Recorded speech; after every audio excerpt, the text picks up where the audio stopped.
Приказната од лани се повторува. На прагот на новата учебна година превозот на учениците секаде не е решен. Во најголем дел од општините тендерите за училишен превоз се уште се во тек и училиштата се во трка да обезбедат непречено присуство на учениците на настава.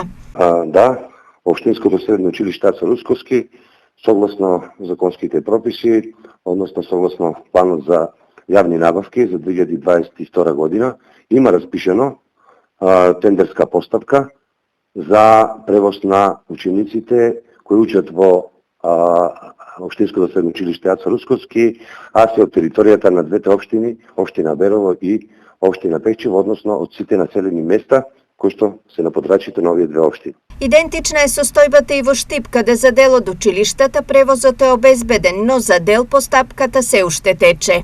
Постапката за превоз на ученици делумно е завршена и тоа во основните училишта можеме да кажеме дека е завршена во основното училиште Тошо Арсов, во останатите училишта е во тек и се очекува во најскоро време да бидат избрани изведувачи, односно превозници кои ќе го вршат превозот на учениците. Што се однесува до средните училишта, во Средното општинско училиште Колен Ехтенин и во Средното општинско училиште Јане Сандански постапката за избор на превозници е завршена, а во останатите две училишта е во тек. За сега најкритично е во Карбинци, каде во тек е втора јавна набавка за превоз на 103 ученици, откако на првата не се јави ниту еден превозник.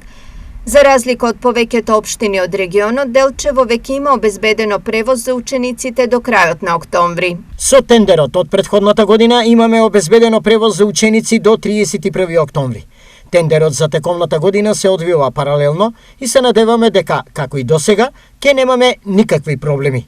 Велат од општината. Училишниот превоз секоја година е сериозен предизвик за училиштата и општините, но годинава поради високите и нестабилни цени на горивата, ситуацијата е особено неизвестна.